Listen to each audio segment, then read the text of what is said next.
to the ExecMBA podcast. I'm your host, Brett Twitty, and you are listening to a new episode. On this episode of the podcast, I'm excited to share my conversation with Evan Artley. Evan is a member of UVA Darden's part-time MBA class of 2025, and he recently completed his program requirements. Evan and I connected to talk more about his decision to pursue an MBA, what led him to Darden, the impact of his part-time MBA experience, and more. I think you're really going to enjoy this conversation. And as always, if this conversation is helpful for you, please like this episode and subscribe to the ExecMBA podcast so you never miss an update. And remember, you can always check the episode description for links to Darden blogs, social channels, and more. Now, without further ado, here's my conversation with Evan Artley. Evan, welcome to the podcast. Yeah, thank you, Brett. Thanks for having me. It's great to talk with you. How are you doing? I'm doing well. It's a Monday morning, but it was a great weekend. We had the Darden Ball, which is always a bunch of fun seeing everyone getting dressed up. And of course, Super Bowl weekend. Wasn't the most exciting game in the world, but, feeling energized and excited to be here. Yeah, the second annual Darden Ball there for the part-time MBA students. The first one was down at the Wharf Union Stage. This one was at Sequoia on the Georgetown waterfront. Very nice venue. I know they upgrade it every year. I can't imagine what it's going to be next year. Yeah, I really love seeing all three classes of part-time MBA students there together, interacting. It was really so much fun. And of course, now that we have people who have finished the program or close to finishing the program, that is, to me, that's such an exciting time for the part-time MBA program here. As we recruit the fourth class of students, we are in a very exciting year. We have people now graduating from the program, which is awesome. Yeah, it's incredible. I never thought we'd actually make it to this point of just finishing up. Well, let's talk a little bit more about you. Tell us about you, your background, and we'll go from there. Yeah. So, like I said, my name is Evan Artley. Just wrapped up my time in the inaugural cohort at Darden's part-time program. So that's been an amazing milestone in my life. I currently work on a small team of finance and strategy professionals. I work for an e-commerce company called Zenni, where we manufacture and sell eyewear. I've been at that job for most of the time or tenure in my Darden experience.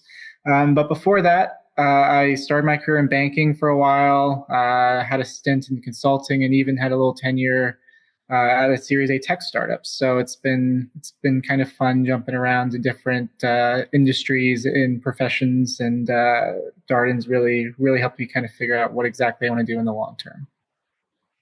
Well, how did you decide you wanted to pursue an MBA? I think this is always an important question to start with. Yeah, of course. I started thinking about an MBA probably the year before I started at Darden. So I guess that puts me in like the summer of 2021. And initially I was thinking of going full-time. I knew, I should say, I didn't really know whether I wanted to pivot in my career, or whether I just wanted to climb. But what I really knew I did want was the really strong network of kind of diverse and accomplished peers and faculty that you get through a top MBA program. I also knew that I wanted all the kinds of experiences that so many of all my friends that have MBAs have, whether that be traveling or doing some really cool consulting projects. And then, of course, I wanted the doors that the doors to be open that the MBA programs tend to open for you. So a lot of part-time MBA programs out there. How did you decide that you ultimately wanted to work while pursuing your degree? Yeah, I would say that I started crunching some numbers, as so many MBA students probably tell you they do. And I was struggling to make the ROI work with the opportunity cost of not working. On top of that, I said I started looking in summer 2021. This is like basically right after COVID. I mean, COVID was still very much a thing, but it was starting to look like the clouds might part. And I didn't really know what a post-COVID world looked like. None of us did. So I was trying to hedge my bets a little bit with how the world might change professionally by keeping the job that I was already, gainfully employed at. And so between the ROI and just the financial security of working. It made it actually a pretty easy decision for me. And what is it about Darden's program that appealed? Yeah, I mean, I'm sure everyone says it, but the case method I feel like is so important. Um, you know, in a lecture environment, you memorize, you regurgitate, and then ultimately I forget.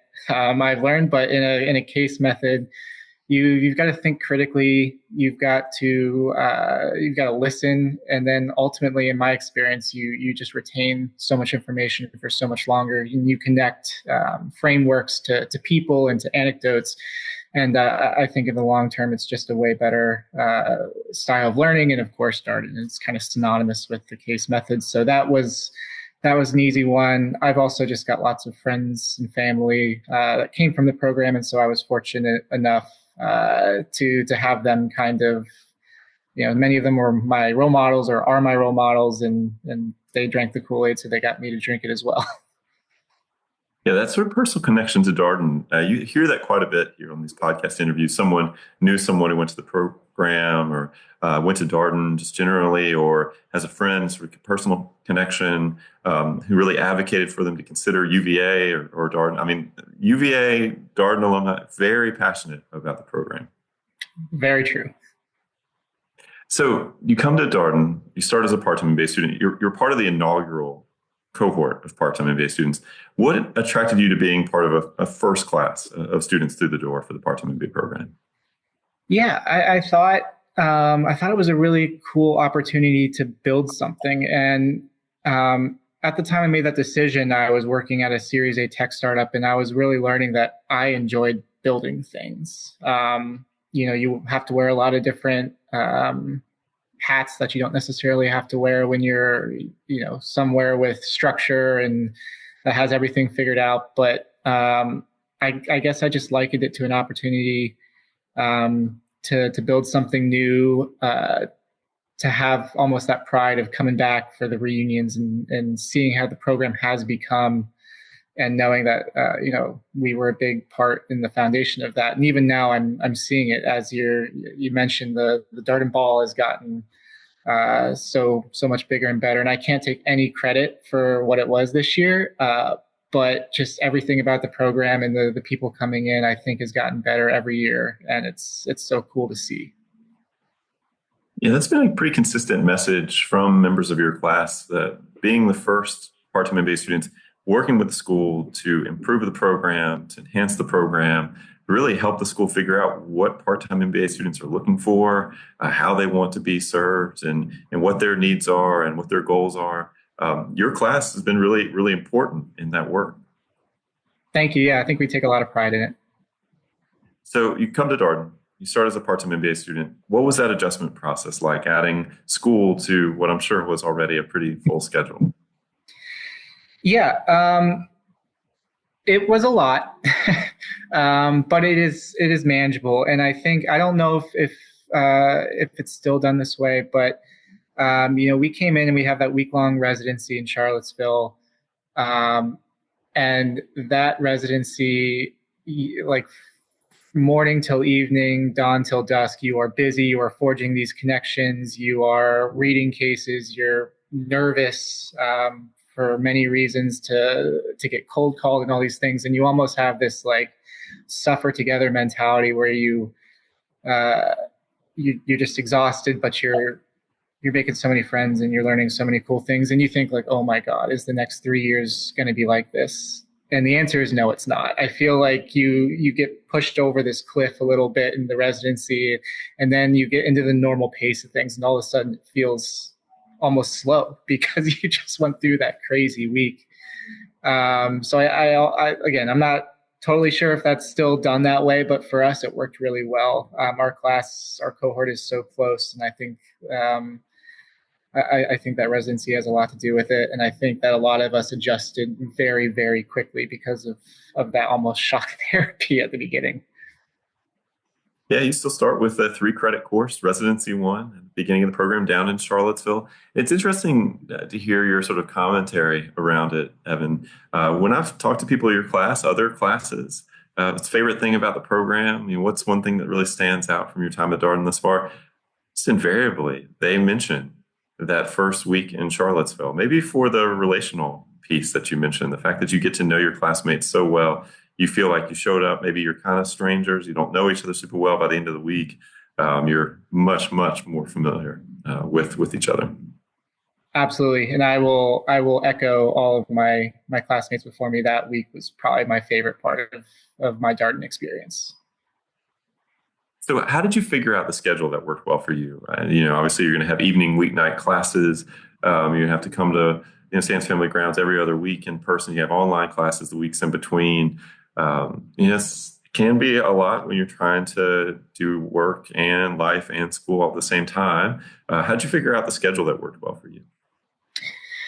Yeah, I mean, you have to understand what you're signing up for. And like you said, you're signing up for 2 evening classes at SFG. You're signing up for Zoom. You're signing up to meet with your learning team in whatever cadence that you all decide is going to work for you guys. And if your cadences don't match, you can move around to different learning teams and find, like-minded or not even like-minded, but just peers that can match your level of time commitment. So I'd say know what you're coming into, and then just being very vigilant in keeping up with it. If you say you're going to meet with your learning team on Sundays and you're going to prep cases on Mondays, whatever it is, just be there for your learning team, because they're going to be there for you when you have a destination wedding weekend and you can't prep. And so you got to rely on your classmates to help you. And what you'll find is over time, the give and take relationship with your peers is what really gets you through. Your ability to lean on each other, and then to be someone that others lean on, whether it's for cases or whether it's just for mental health or anything. There's so much of this program is really the connections and the people and helping each other out. I was talking with some prospective students last week, and I sort of stressed to them that Darden is not intended to be an individual pursuit. This is not intended to be a place where you just work by yourself. That's it. Learning team obviously is integral. It's a much more efficient way to go through the program, and there is a lot to be done. And you're just making it harder on yourself if you try to do it all by yourself. How did your team work together? What was your schedule like? How did you all engage?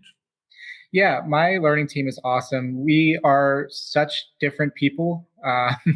Two of the people on my learning team had started with newborns, and now in this third year have a second set of newborns. And then there's others among us who don't have children yet, and are just in very different parts of life, which has been very, very interesting. We all make commitments to each other. I think we wrote up a contract during R1, a contract saying this is when we're going to meet and this is how we're going to handle classes that, the finance guys are professionals at versus the people that are really vetted in consulting frameworks and other stuff. And what we learned was that yes, you do need to be a person of your word when you make those contracts, but also you need to be flexible and realize that what you think you all need to do as a team on day one might not work 6 months when someone's got a 2-week-old baby. And so you gotta help them through it. And then they come back and they help you through whatever it is, wedding planning or 2-week fabulous vacation somewhere. And you just grow together, and you mold your framework or your cadence for meeting together throughout 3 years. It's crazy to think it's been that long. Yeah, the learning team is probably most valuable during the first 18 months when you're doing the core. Although I've talked to some executive MBA learning teams that continue to take a few electives together and kind of stick together because they just liked each other so much and enjoyed working together so much. So I guess it's always a possibility as people choose electives to be strategic in that way. Absolutely, yeah. There are 2 of us in the learning team, and my learning team, we're done now. And we're still, our group chat is still very active. And, hopefully we'll get a nice spring barbecue in somewhere. Yeah, love those guys. Well, that's great. So you mentioned sort of this refinement of your career goals during your time at Darden. Can you talk to us a little bit about how those have evolved, where you are now versus where you were when you started the program? Yeah, when I started the program, I was at a Series A tech startup. I loved it. It was the first time I had a job that I felt like I wasn't just trying to get to the next, rung on the ladder. And then about a third of the way through the program, our runway ended. SVB, Silicon Valley Bank, collapsed, and it was tough. I was laid off with many others. So that wasn't great, but honestly, the community was there for me. My students helped me out, or students, my peers helped me out, the Darden students. And I ended up pretty quickly finding my next endeavor. Like I said, now I work on a e-commerce company. I'm doing a lot of the same things I did for the startup: strategy, finance, kind of just wearing a bunch of hats and helping build something. But I definitely credit the Darden community to both helping get me through the first time I'd ever been laid off and also helping me rebound so quickly. How did you work with the career team? I think this is always something that people are curious about because one of the common questions that we get from prospective part-time MBA students is, will I have access to career resources? And is there a team that supports these students? So can you tell us a little bit about how you worked with the career team during your time? Yeah, the career team is amazing. They genuinely care so much. I worked with them during that transition for sure.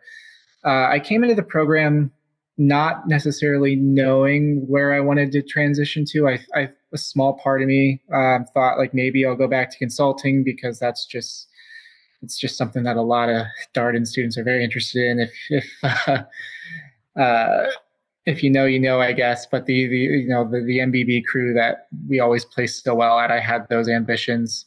I realized going through that, like, no, I don't want to go back to that. I've already been a consultant. I didn't love it.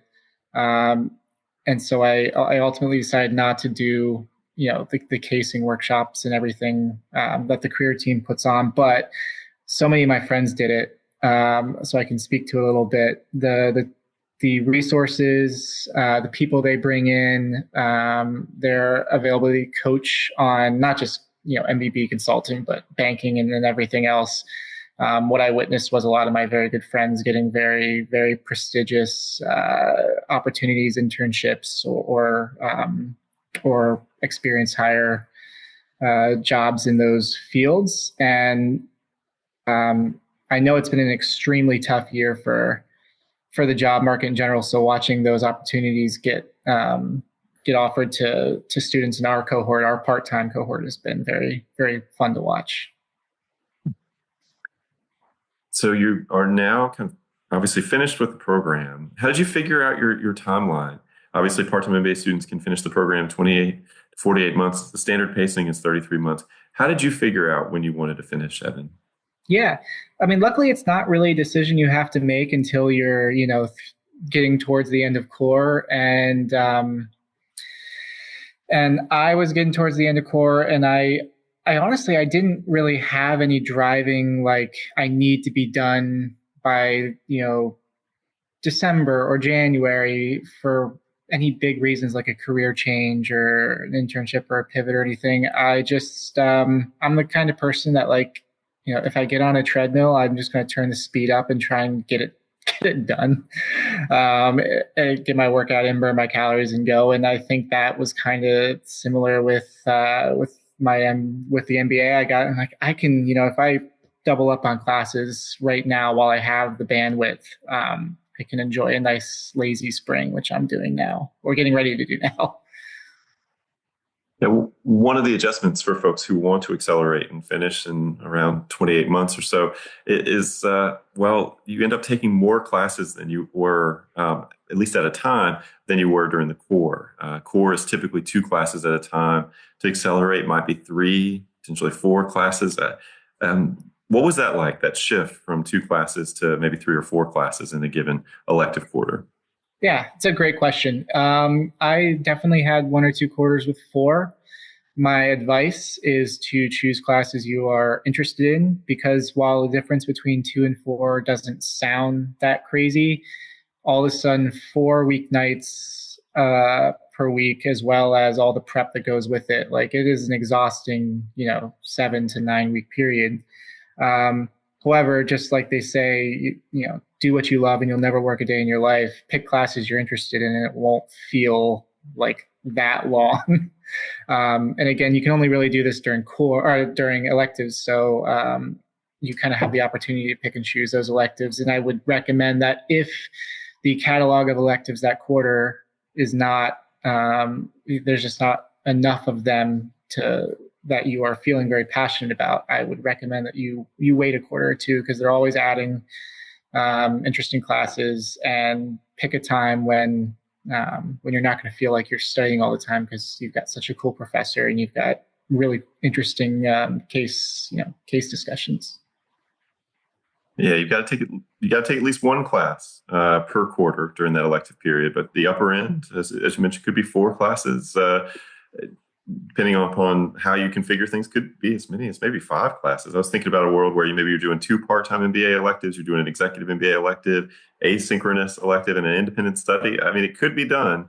That would be a very busy quarter, but still, I think it comes down to a lot to sort of schedule, pacing. I know a number of members of your class who originally thought they were going to finish in 28 months and then shifted to 33 months because there were classes that they wanted to take in the spring semester, or perhaps they just wanted to have a little bit more time to work through their career process with the career team. There's a variety of reasons. People do shift around, so there's some flexibility here. Absolutely. Did you take an executive MBA elective? Any executive MBA electives? I did, yeah. I think I took 2. And I'll say, I chose, obviously, the part-time program, or the executive education program was around before the part-time program. I chose the part-time program largely because I just couldn't give up that many weekends. That was my big driving factor. However, I did get to take a couple electives through the exec program, the EMBAs, as we call them, and really loved the structure there. It worked out well for a couple quarters where, I just didn't have as many weeknights available to me, so I could take them on the weekends and didn't have any plans on those weekends. So also, it was great to meet a bunch of new people. Being the inaugural cohort, there were 60 of us, and it took a year before there was, any more. And then obviously now we're kind of at this full capacity of probably close to 200 people. But for the first year and a half, there were 60 of us. So we got to know each other so well, but we didn't get to know too many others. But whereas taking the executive, the EMBA classes, like all of a sudden there's 30 new people or 40 new people in this class. And it's almost like back in residency where you gotta talk to new people again. Yeah, the executive MBA program follows a once-a-month weekend residency schedule for the in-person delivery, and then online classes a couple nights per week. If you're the electives are interesting because there's some electives that meet on Fridays of that weekend residency. There are other electives that meet on Saturday and Sunday mornings of the weekend residency, and other electives that meet on Saturday and Sunday afternoons. And the exact timing of the distance portion of each class can vary depending upon the class that you choose. So there's a lot more flexibility, even for executive MBA students in that elective period. And that's something that the program team has really been working on over the past few years to sort of bring that in, and also to offer more electives just generally. I mean, if you think about in a given elective quarter for part-time MBA, executive MBA students, and depending upon your schedule flexibility, but there's probably 3 to 4 part-time MBA electives that are offered on that sort of part-time MBA schedule, and probably 10 or so executive MBA electives that are offered on the executive MBA schedule. There are asynchronous electives. There's independent studies where you can work closely with a faculty member. I mean, that's a lot of elective choice for a working professional student in an elective quarter, and particularly if you have schedule flexibility. Yeah, absolutely. Well, Evan, did you have a favorite class from your time at Darden? Something that really stands out from all these classes that you took? Yeah, it's hard to pick just one. I know last year, this might be the first elective I ever took. It was during the J term. So technically it was actually right before core ended. But but I took a marketing leadership class with Kim Whitler.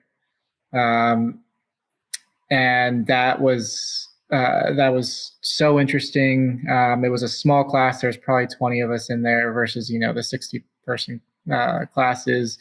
I've never taken a marketing class outside of the core marketing, 1 and 2 that we had to take probably the quarter or two before, but nothing in undergrad really.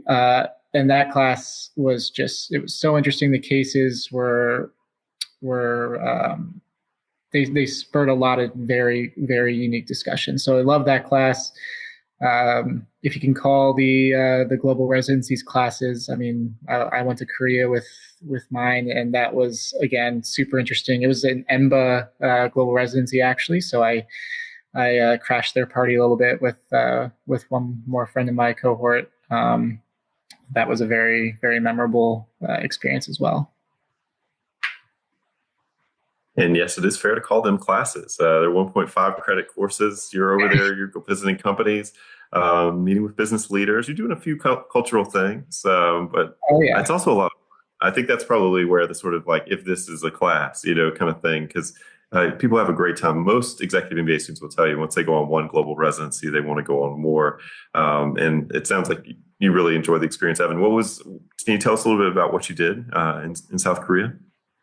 Yeah, so we all met in Seoul, and yeah, it definitely, honestly, 1.5 credits. It probably should have been 10. We were there from 8 a.m. till 8 p.m. just meeting with business leaders, touring facilities, going to cultural sites. It was really, really cool. We met with some very, very large companies. We met with some one-person startups. And of course, if you know anything about South Korea, it's a very, very different form of government. There's a lot of just cultural change going on there right now.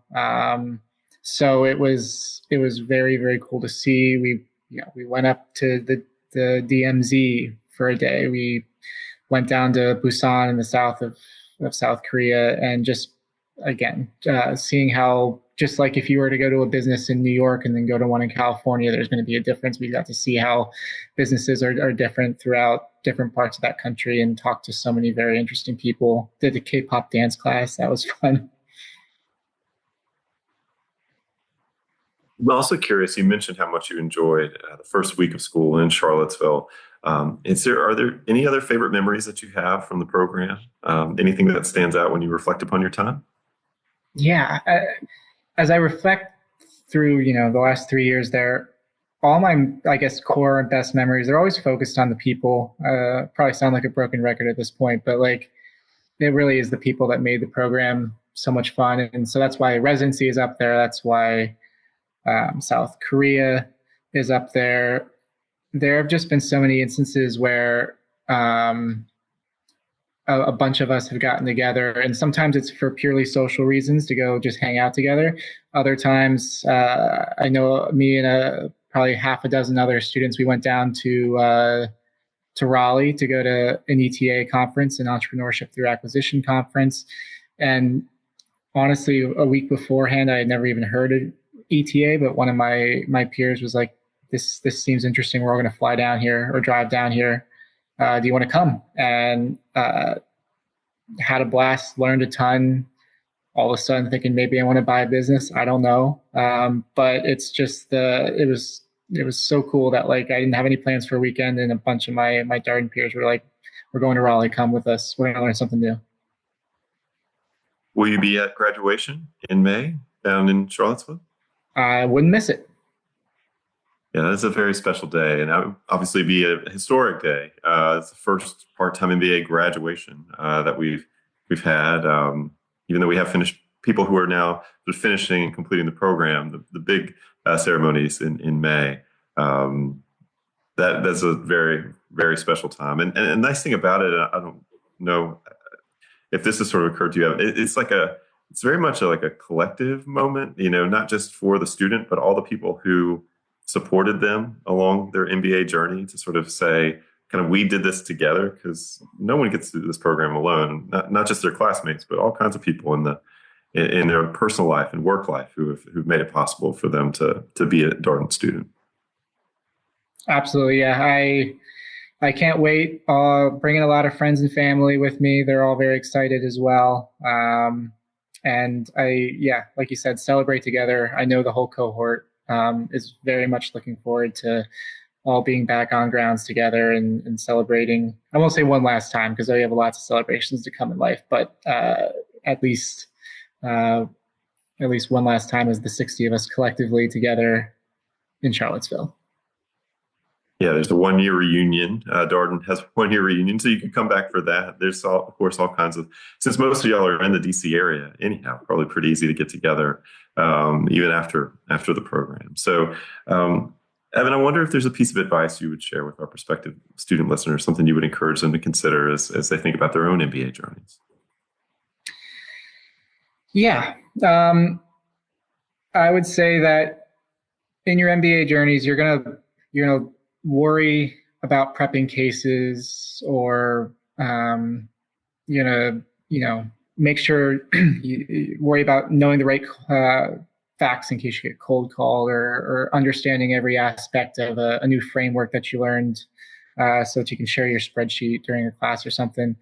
But my number one advice is, while all of that is very important, the most important part is just getting to know everyone as well as you can, sharing experiences outside of the classroom, and keeping in touch even when you don't have to sit in a classroom together.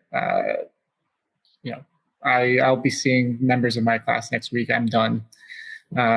It's just important that the people are really what drives the value, I think, or drives a large sum of the value outside the knowledge that you learn in the classroom. Yeah, we tell people all the time that this is not a transactional experience. If you just want to get an MBA, if that's your sole motivation, Darden is probably not the right place for you. There's a real sort of focus on the experience here and what you're doing in class, how you're engaging with each other. Of course, outside of class too. Part-time MBA students are very active, right? It's a local program. Most students, 90+% of the students live within 30 miles or less of our location in Roslyn. Very easy for people to get together outside of class, and very easy for them to do things like the winter ball. I think there's also an upcoming Caps game that folks are going to. This sort of like pretty consistent engagement outside the classroom. This is very much a Darden thing. So Evan, so happy for you. Any final thoughts? Anything else you'd like to share? Final thoughts, I guess. I would just say that obviously MBA is a big commitment. It's a big investment. And all I can tell you is that for me, it was worth every minute and every penny that I spent on it. And that you will learn a lot about yourself. You'll learn a lot about the people around you, and hopefully you'll make a community for life. Well, Evan, thank you again for coming on the podcast. It's great to talk with you as always, and can't wait to see you down in Charlottesville in May for graduation. It's going to be a great time. Yeah, thank you so much for having me. This was a lot of fun, and likewise, looking forward to connecting and catching up in Charlottesville. And that was my conversation with Evan Artley, a member of UVA Darden's part-time MBA class of 2025. As always, if you have any comments, suggestions, requests, anything you'd like us to cover here on the podcast, we're all ears. We can be reached at exec, that's EXECMBA@darden.virginia.edu. Until next time, stay safe, be well, and thanks for listening.